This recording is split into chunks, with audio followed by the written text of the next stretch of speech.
Pintu kayu ukir tradisional Jawa klasik yang dikenal sebagai gebyok, terpilih sebagai hadiah khusus seluruh duta besar asing di Brunei Darussalam untuk Sultan Hassanal Bolkiah. Hadiah khusus itu diberikan dalam rangka memperingati hari ulang tahun HUT ke-76 Sultan Hassanal Bolkiah. Demikian menurut keterangan KBRI Bandar Seri Begawan yang diterima di Jakarta, Kamis. Hadiah pintu gebyok itu disampaikan dalam acara resepsi Kepala Perwakilan Asing di Brunei Darussalam pada Rabu 27 Juli di Tarindak Depolo, Bandar Seri Begawan. Kami sangat bangga akhirnya bisa mempersembahkan bingkisan indah yang kaya akan perpaduan budaya Nusantara ini.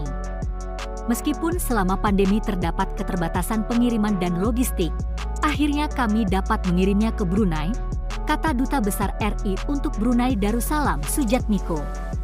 Hadiah ini telah disiapkan sejak 2021 untuk dipersembahkan pada HUT ke-75 Sultan Brunei, namun karena pandemi kegiatan penyerahan ditunda sampai dengan tahun ini, ujarnya.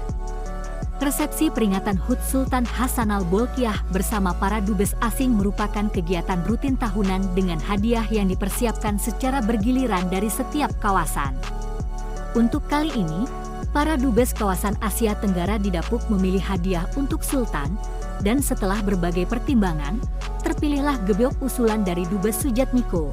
Demikian menurut keterangan KBRI Bandar Seri Begawan. Selain untuk memperkenalkan keindahan gebyok beserta filosofinya, persembahan karya ukiran ini diharapkan juga akan mempromosikan produk kerajinan Indonesia berkualitas tinggi kepada warga Brunei, kata Sujatmiko.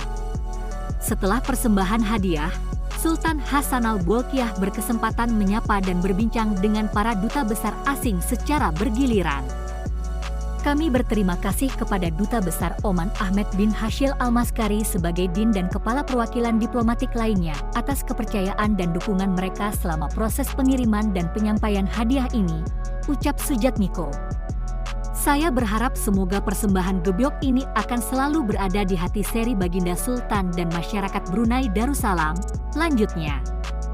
Menurut KBRI, gebyok yang diberikan untuk Sultan Brunei itu dibuat oleh perajin dari Jepara selama kurang lebih 2 bulan dan terbuat dari kayu jati solid berdimensi panjang 3 meter dan tinggi 2,7 meter.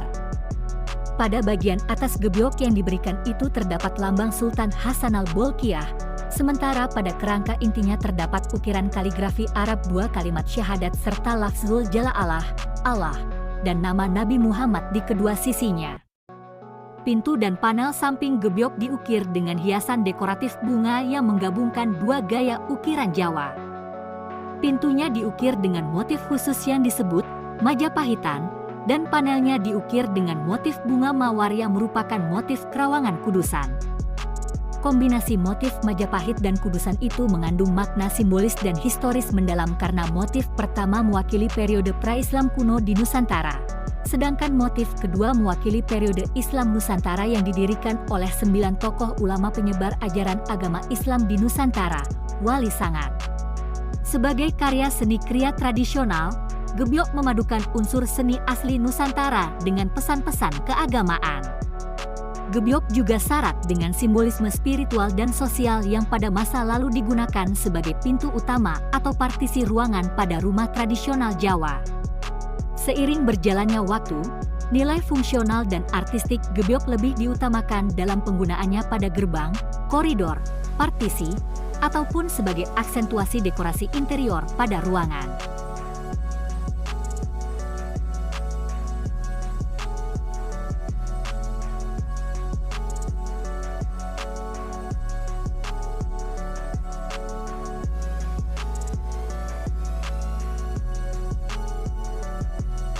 Lanjut berita berikutnya. Tapi jangan lupa subscribe ya. Oke, kita lanjut. Bos Andara Raffi Ahmad memang dikenal sebagai salah satu artis yang tajir. Bisnisnya yang banyak membuat uangnya tak habis-habis meskipun sudah dibelanjakan dengan nominal yang fantastis. Ternyata Raffi Ahmad tidak mengetahui saldo yang ia punya. Selama ini, uang miliknya hanya diketahui oleh asisten pribadinya, yaitu Sensen alias Febriansyah. Hal ini terungkap dalam podcast di kanal YouTube Afdal Yusman. Ia sama sekali. Dia itu tidak tahu. Nggak tahu dia MAH. Uang dia berapa nggak tahu, kata Sensen saat ditanya soal nominal saldo Raffi Ahmad. Dikutip dari YouTube Afdal Yusman, Kamis, 4 Mei 2023. Bahkan, PIN ATM miliknya sendiri Raffi Ahmad ini tidak mengetahuinya. Pasalnya, ia sering lupa meskipun sudah diberitahu oleh asistennya. ATM-nya pun PIN-nya dia enggak tahu, ujar Sensen. Dia biasanya nanya ke aku. Beberapa kayak kartu itu aku yang megang. Tapi aku punya laporannya tersendiri, tambah Sensen. Saking percayanya dengan asistennya, suami Nagita Slavina itu tak pernah nanya soal nominal uangnya berapa. Dia bukan tipikal orang yang suka nanyain, duit gue berapa, enggak. Dia nggak pernah nanyain gitu, terangnya. Kata Sensen, sosok Raffi Ahmad ternyata tidak suka menyimpan uang banyak di ATM yang ia pegang. Bahkan, di ATM-nya tidak sampai ratusan juta. Dia di ATM-nya nggak mau banyak. Cukup buat jajan kayak buat beli makan, beli apa udah cukup, beber Sensen. Ayah Rafathar itu, lanjut Sensen, tidak ingin memikirkan uang yang ia punya berapa. Yang terpenting adalah kerja untuk dirinya, keluarga, dan karyawannya. Tahu MAH tahu, dia nggak mau mikirin. Yang penting, gua kerja buat keluarga, kerja buat orang-orang banyak, udah, pungkasnya. Raffi, kata Sensen, suka memberi bonus-bonus tidak terduga. Hal inilah yang membuat Sensen asyik bekerja dengan bosnya itu.